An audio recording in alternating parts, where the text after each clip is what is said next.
Hybrid ವಿದ್ಯಾ ತರಗತಿಗೆ ಸ್ವಾಗತ. ಪ್ರಿಯ ವಿದ್ಯಾರ್ಥಿಗಳೇ, ನಾನು ಅಶ್ವಿನಿ ನಾಗರಾಜು, ಕನ್ನಡ ಭಾಷಾ ಶಿಕ್ಷಕಿ. ಇವತ್ತಿನ ಈ ಅವಧಿಯಲ್ಲಿ 10ನೇ ತರಗತಿಯ ಪ್ರಥಮ ಭಾಷೆಯಾಗಿರ್ತಕ್ಕಂತಹ ಕನ್ನಡ ವಿಷಯದಲ್ಲಿ ಇರುವಂತಹ ನಮ್ಮ ಭಾಷೆ ಅನ್ನುವಂತಹ ಗದ್ಯ ಭಾಗದ ಬಗ್ಗೆ ತಿಳಿದುಕೊಳ್ಳೋಣ. ಮಕ್ಕಳೇ, ಈ ನಮ್ಮ ಭಾಷೆ ಅನ್ನುವಂತಹ ಗದ್ಯ ಭಾಗವನ್ನ ನೋಡೋದಕ್ಕಿಂತ ಮುಂಚೆ ಈ ಗದ್ಯ ಭಾಗವನ್ನ ಬರೆದಿರ್ತಕ್ಕಂಥವ್ರು ಯಾರು ಹಾಗೂ ಅವರ ಒಂದು ಕಿರು ಪರಿಚಯವನ್ನ ಮಾಡ್ಕೊಳ್ಳೋಣ. ಮಕ್ಕಳೇ, ಈ ಒಂದು ಕೃತಿಕಾರರ ಪರಿಚಯ ಪರೀಕ್ಷಾ ದೃಷ್ಟಿಯಿಂದ ಪ್ರಮುಖವಾದದ್ದು. 3 ಅಂಕಗಳಿಗೆ ಈ ಕೃತಿಕಾರರ ಪರಿಚಯವನ್ನ ಕೇಳ್ತಾರೆ. ಹಾಗಿದ್ರೆ ಬನ್ನಿ, ಈ ನಮ್ಮ ಭಾಷೆ ಅನ್ನುವಂತಹ ಗದ್ಯ ಭಾಗವನ್ನ ಯಾವ ಕವಿ ಬರೆದಿದ್ದಾರೆ ಹಾಗೂ ಆ ಕವಿಯ ಪರಿಚಯವನ್ನ ಮಾಡ್ಕೊಳ್ಳೋಣ. ಈ ನಮ್ಮ ಭಾಷೆ ಅನ್ನುವಂತಹ ಗದ್ಯ ಭಾಗವನ್ನ ಎಂ ಮರಿಯಪ್ಪ ಭಟ್ಟರು ಬರೆದಿರ್ತಕ್ಕಂಥದ್ದು. ಎಂ ಮರಿಯಪ್ಪ ಭಟ್ಟರು 1906ರಲ್ಲಿ ದಕ್ಷಿಣ ಕನ್ನಡ ಜಿಲ್ಲೆ ಪುತ್ತೂರು ತಾಲೂಕಿನ ಕಬಕ ಗ್ರಾಮದಲ್ಲಿ ಜನಿಸಿದ್ರು. ಮಕ್ಕಳೇ, ನಿಮ್ಗೆ ಇಲ್ಲಿ ಚಿತ್ರಣದಲ್ಲಿ ಕಾಣಿಸ್ತಾ ಇರ್ತಕ್ಕಂಥದ್ದೇ ಎಂ ಮರಿಯಪ್ಪ ಭಟ್ಟರು ಅವರ ಒಂದು ಚಿತ್ರ.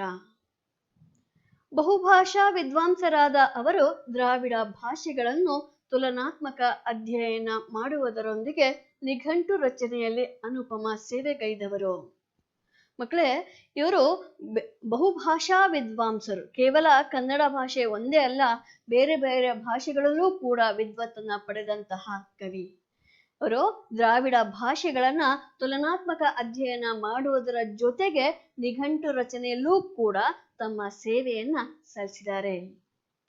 ಮದ್ರಾಸು ವಿಶ್ವವಿದ್ಯಾನಿಲಯದಲ್ಲಿ ಕನ್ನಡ ಪ್ರಾಧ್ಯಾಪಕರಾಗಿ ದುಡಿದವರು ಇವರು. ತುಳು ಇಂಗ್ಲಿಷ್ ನಿಘಂಟು, ಅಭಿನವ ಮಂಗರಾಜನ ನಿಘಂಟು, ಜಾತಕ ತಿಲಕಂ, ಛಂದಸ್ಸಾರ ಮೊದಲಾದ ಕೃತಿಗಳ ಕರ್ತೃವಾಗಿ ಪ್ರಸಿದ್ಧರಾದವರು.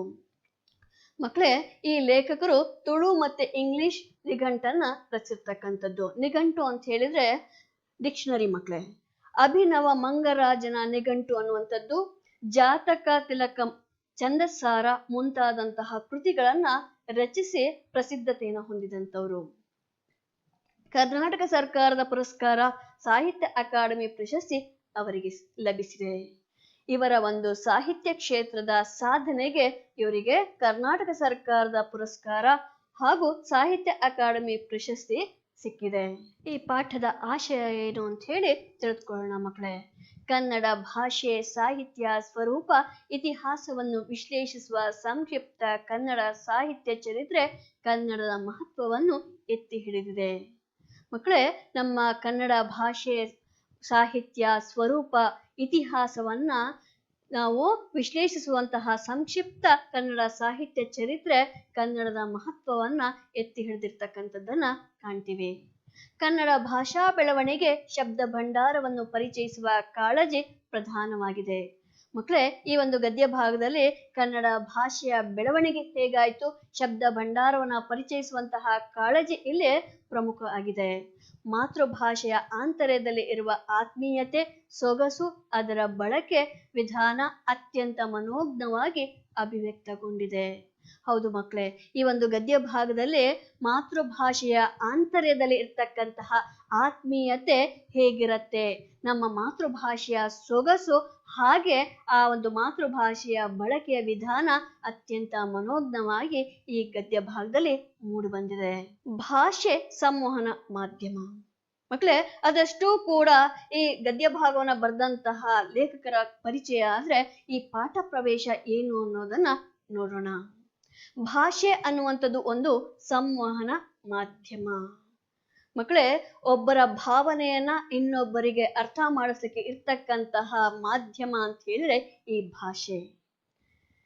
ಯಾಕೆಂದ್ರೆ ನಮಗೆ ಭಾಷೆ ಅನ್ನುವಂಥದ್ದು ಎಷ್ಟು ಮುಖ್ಯ ಆಗತ್ತೆ ಅನ್ನೋದು ತಿಳ್ಕೊಳ್ಬೇಕು ಅಂತ ಹೇಳಿದ್ರೆ, ನಮ್ಮ ಭಾಷೆಯನ್ನ ಮಾತಾಡದೇ ಇರ್ತಕ್ಕಂತಹ ಜನತೆಯ ಮಧ್ಯದಲ್ಲಿ ನಾವು ಜೀವನವನ್ನ ಮಾಡುವಾಗ ಭಾಷೆ ಎಷ್ಟು ಪ್ರಾಮುಖ್ಯತೆಯನ್ನ ಹೊಂದಿದೆ ಅನ್ನೋದು ಗೊತ್ತಾಗುತ್ತೆ ಮಕ್ಕಳೇ.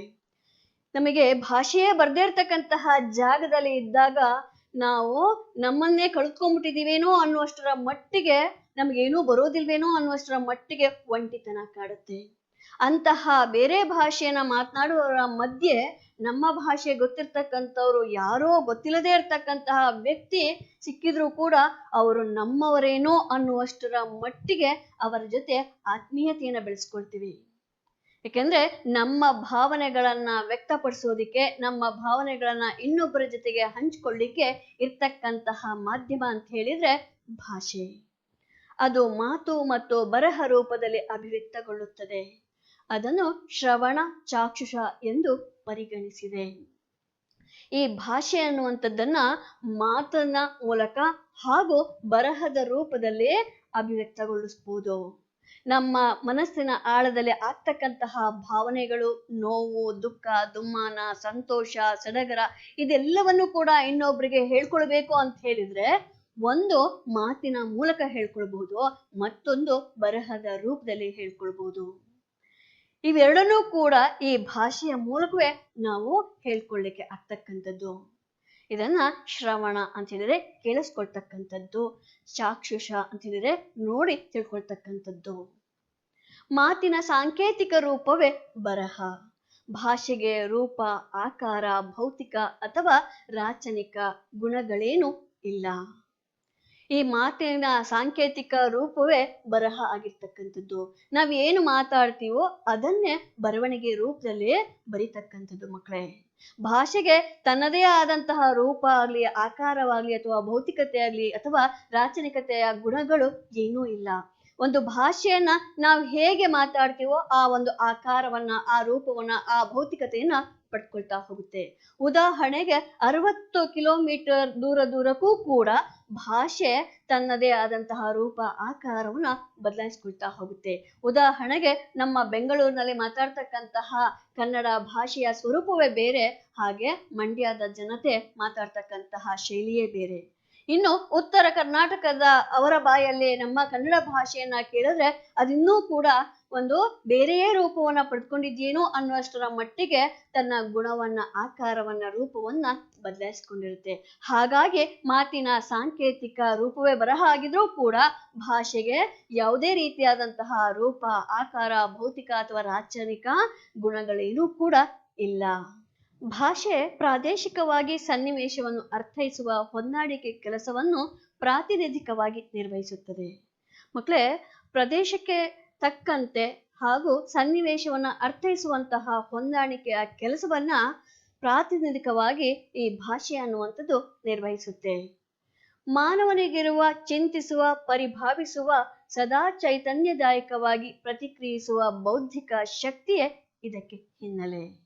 ಹೌದು ಮಕ್ಕಳೇ, ಮನುಷ್ಯನಿಗೆ ಇರ್ತಕ್ಕಂತಹ ಚಿಂತಿಸುವಂತಹ, ಪರಿಭಾವಿಸುವಂತಹ, ಯಾವಾಗಲೂ ಚೈತನ್ಯಯುಕ್ತವಾಗಿ ಪ್ರತಿಕ್ರಿಯಿಸುವಂತಹ ಬೌದ್ಧಿಕ ಶಕ್ತಿಯೇ ಇದಕ್ಕೆ ಹಿನ್ನೆಲೆ ಆಗಿರುತ್ತೆ.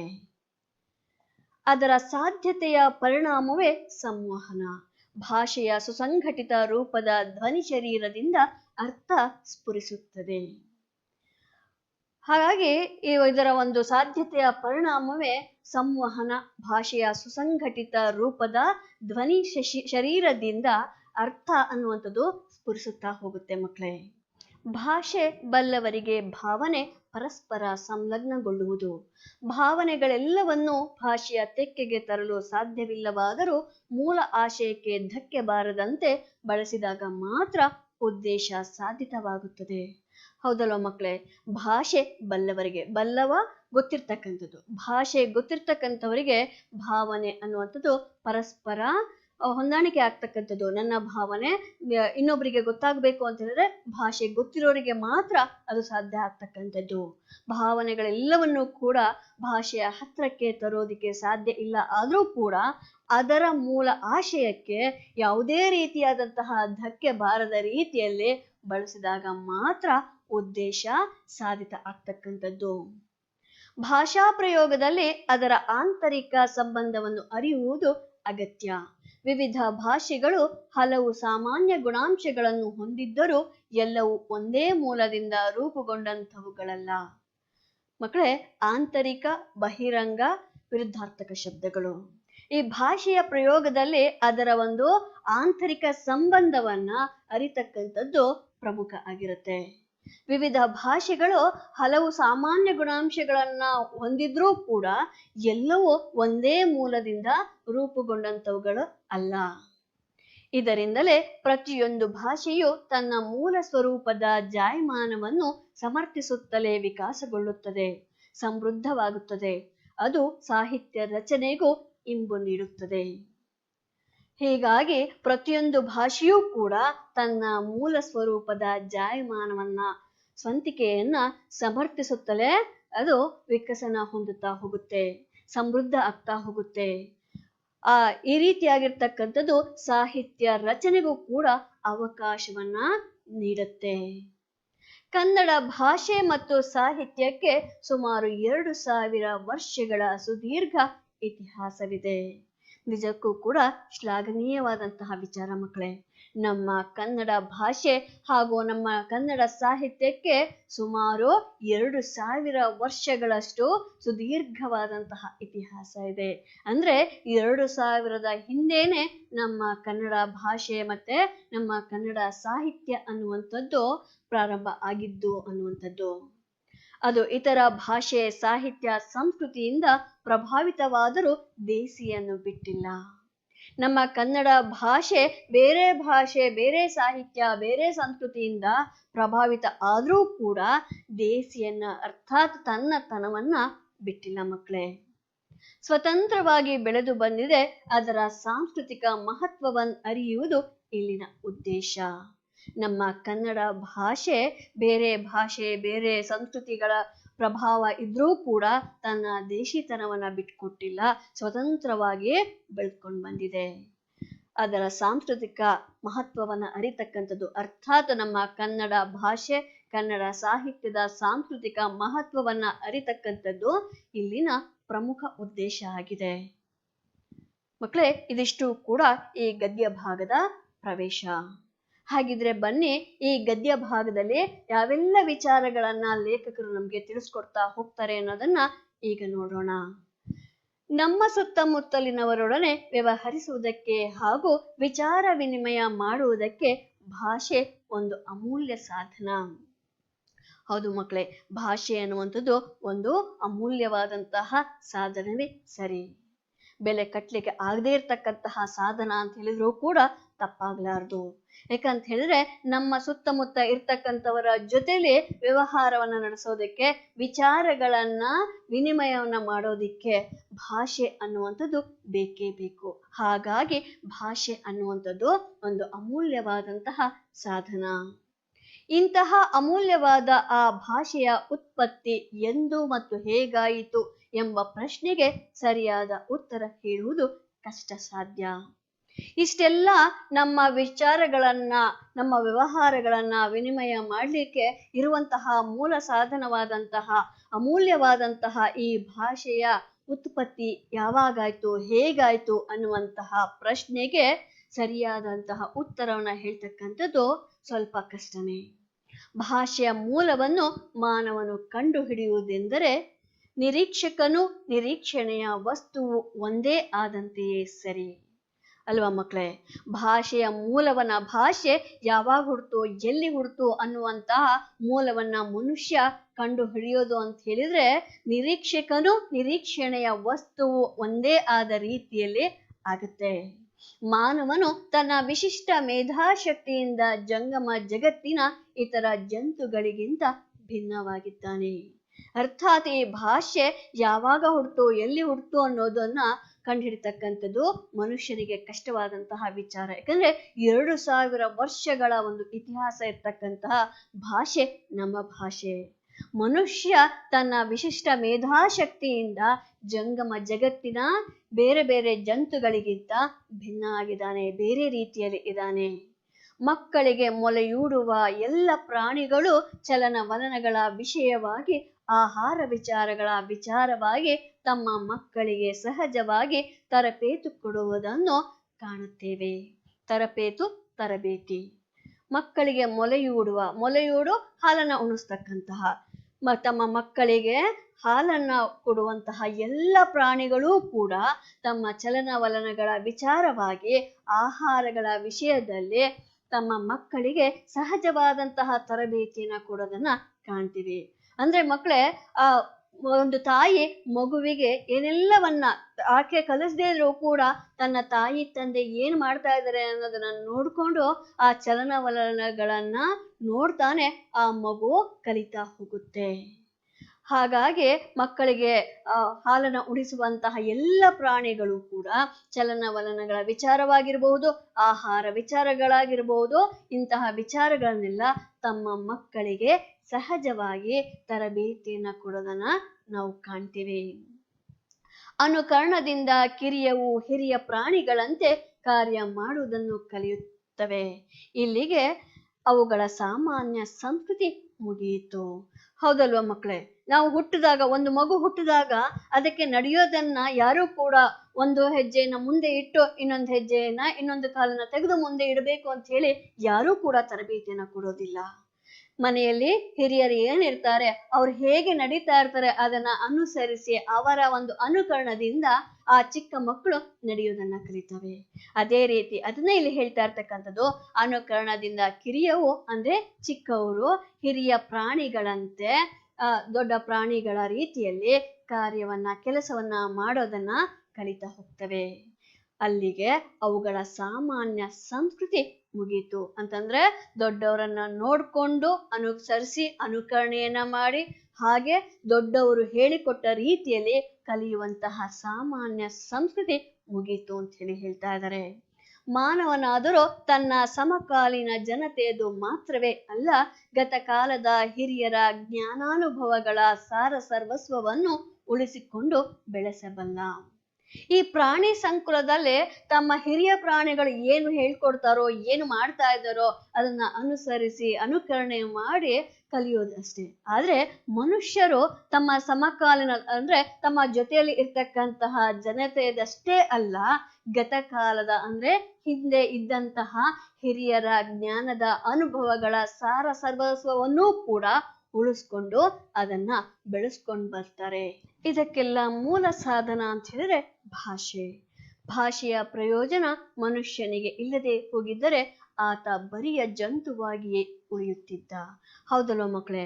ಭಾಷೆಯ ಒಂದು ಪ್ರಯೋಜನ ನಮ್ಗಳಿಗೆ ಇಲ್ಲದೆ ಹೋಗಿದ್ದಿದ್ರೆ ನಾವು ಕೂಡ ಕೇವಲ ಒಂದು ಹುಳು, ಪ್ರಾಣಿ, ಪಕ್ಷಿಯ ರೀತಿಯಲ್ಲಿ ಉಳಿದ್ಬಿಡ್ತಾ ಇದ್ವಿ. ಭಾಷೆ ಇದ್ದು ಅದರ ಪೀಯೂಷವನ್ನು ಕುಡಿದು ಅರಗಿಸಿಕೊಳ್ಳದ ಅಂತೆಯೇ ಕರ್ಮವೆಸಗದ ವ್ಯಕ್ತಿ ಜಂತುವೆ ಸರಿ. ಮಕ್ಕಳೇ, ಪೀಯೂಷ ಅಂತ ಹೇಳಿದ್ರೆ ಅಮೃತ. ಭಾಷೆ ನಮ್ಗೆ ಇದ್ದೂ ಕೂಡ ಅದರ ಒಂದು ಅಮೃತ ಸ್ವಾದವನ್ನ ನಾವು ಕುಡಿದು ಅರಗಿಸಿಕೊಳ್ಳದೆ ಇದ್ರೆ ನಾವು ಕೂಡ ಆ ಒಂದು ಅರಗಿಸಿಕೊಳ್ಳದ, ಅದೇ ರೀತಿ ಅದರ ಪರವಾಗಿ ಕಾರ್ಯವನ್ನ ಎಸಗದೆ ಇದ್ರೆ ನಾವು ಕೂಡ ಒಂದು ಜಂತುವೆ ಸರಿ ಅಂತ ಹೇಳ್ತಾ ಇದ್ದಾರೆ. ವಿಶ್ವದ ಬಹುಭಾಷಾ ಪ್ರಪಂಚದಲ್ಲಿ ಸುಮಾರು 4000 ಭಾಷೆಗಳಿರುತ್ತವೆ ಎಂದು ತಿಳಿದು ಬಂದಿದೆ.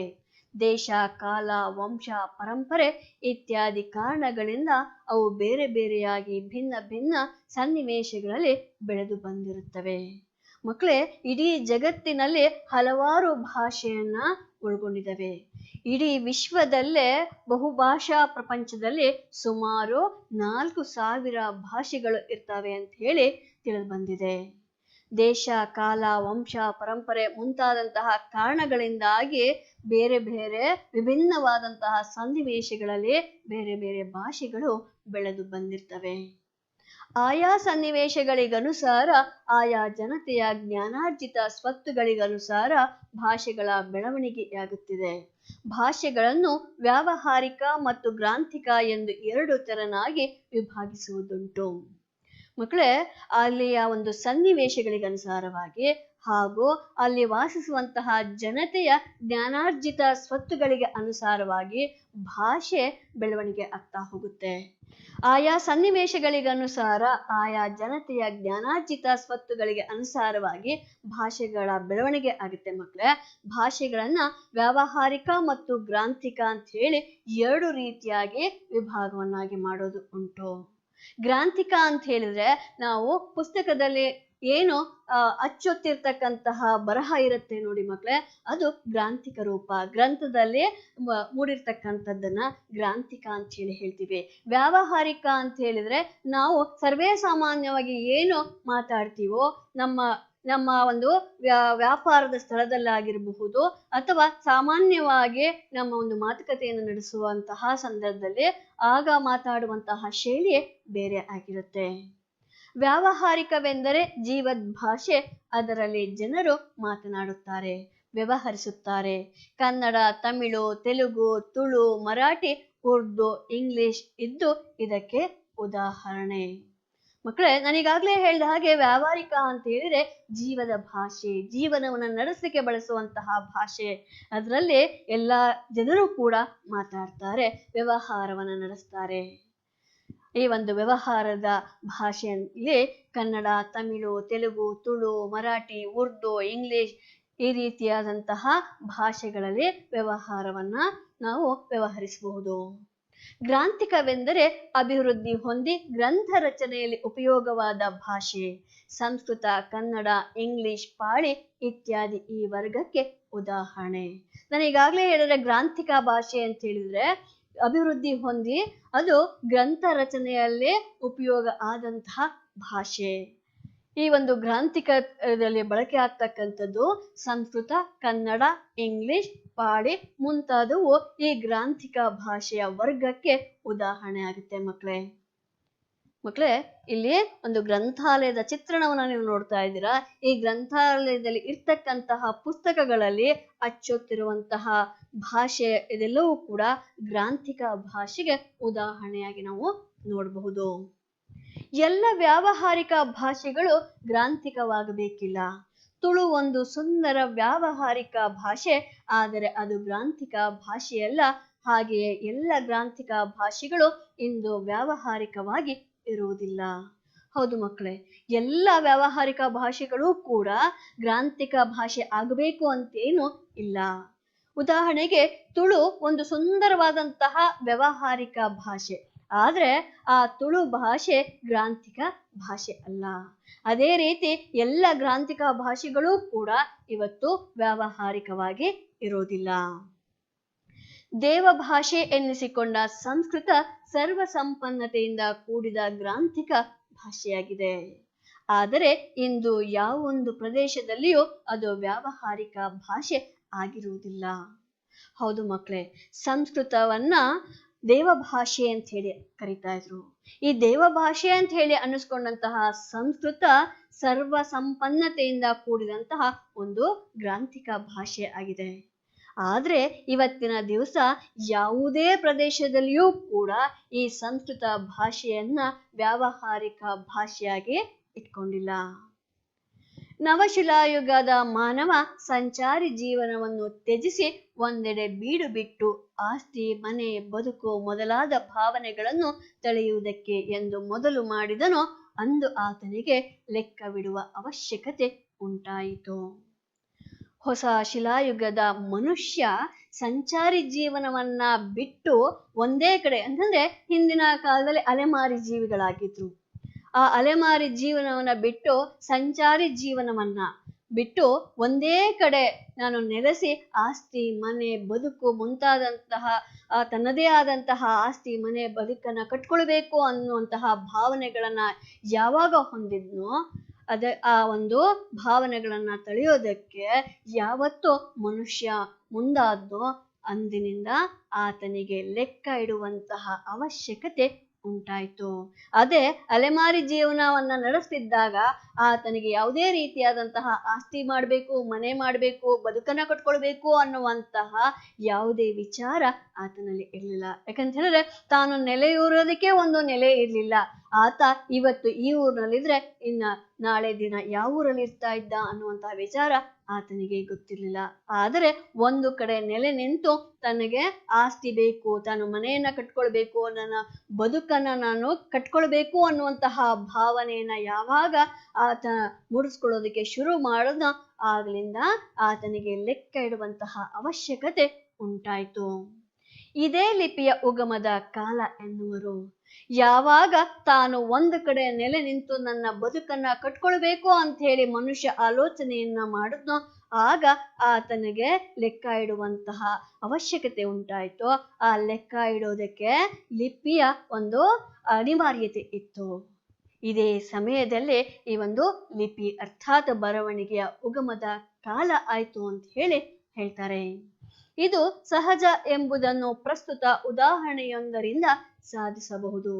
ಯಾವ ಓದು ಬರಹವಿಲ್ಲದ ಹಳ್ಳಿಯ ಕೆಲಸಗಾರನಾದರೂ ಸರಿಯೇ ತಾನು ದಿನಗೆಲಸಕ್ಕೆ ಹೋದ ಲೆಕ್ಕವನ್ನು ಗೋಡೆಯ ಮೇಲೆ ದಿನಂಪ್ರತಿ ಒಂದೊಂದು ಗೆರೆ ಎಳೆದು ಗುರುತಿಸಿ ಕೊನೆಯಲ್ಲಿ ಎಣಿಸಿ ಲೆಕ್ಕ ಹಾಕಿ ಸಂಬಳವನ್ನು ಪಡೆಯುತ್ತಾನೆ.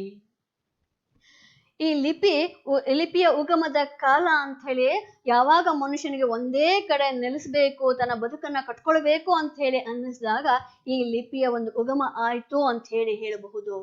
ಇದು ಸಹಜ ಅಂತಲೂ ಕೂಡ ಒಂದು ಪ್ರಸ್ತುತ ಉದಾಹರಣೆಯೊಂದರಿಂದ ಸಾಧಿಸಬಹುದು. ಏನಪ್ಪಾ ಪ್ರಸ್ತುತ ಉದಾಹರಣೆ ಅಂತ ಹೇಳಿದ್ರೆ, ಯಾವುದೇ ಓದು ಬರಹ ಗೊತ್ತಿಲ್ಲದೆ ಇರ್ತಕ್ಕಂತಹ ಹಳ್ಳಿಯ ಕೆಲಸಗಾರನಾದ್ರೂ ಕೂಡ ಆತ ತಾನು ದಿನ ಕೆಲಸಕ್ಕೆ ಹೋದಂತಹ ಲೆಕ್ಕವನ್ನ ಗೋಡೆಯ ಮೇಲೆ ಪ್ರತಿನಿತ್ಯ ಒಂದೊಂದು ಗೆರೆಯನ್ನ ಎಳೆದು ಗುರ್ತು ಮಾಡ್ಕೊಳ್ತಾ ಇದ್ದ. ಕೊನೆಯಲ್ಲಿ ತಿಂಗಳು ಮುಗಿದ ಮೇಲೆ ಆ ತಿಂಗಳಲ್ಲಿ ಎಷ್ಟು ದಿನ ನಾನು ಕೆಲಸಕ್ಕೆ ಹೋಗಿದ್ದೀನಿ ಅಂತ ಹೇಳಿ ಲೆಕ್ಕ ಹಾಕಿ ಅಷ್ಟು ದಿನದ ಸಂಬಳವನ್ನ ಪಡ್ಕೊಳ್ತಾ ಇದ್ದ. ಮಕ್ಕಳೇ, ಈ ಒಂದು ಅವಧಿಯಲ್ಲಿ ಹಾಗೂ ಹಿಂದಿನ ಅವಧಿಯಲ್ಲಿ ನೀವು ಈ ನಮ್ಮ ಭಾಷೆ ಅನ್ನುವಂತಹ ಗದ್ಯ ಭಾಗದ ಸಾರಾಂಶವನ್ನ ತಿಳಿದುಕೊಂಡಿದ್ದೀರಿ. ಈ ಒಂದು ನಮ್ಮ ಭಾಷೆ ಅನ್ನುವಂತಹ ಗದ್ಯ ಭಾಗದಲ್ಲಿ ಇರುವಂತಹ ಎಲ್ಲ ವಿಚಾರಗಳು ಕೂಡ ನಿಮಗೆ ಅರ್ಥವಾಗಿದೆ ಅಂತ ಹೇಳಿ ಭಾವಿಸ್ಕೊಳ್ತೇನೆ. ಧನ್ಯವಾದಗಳು.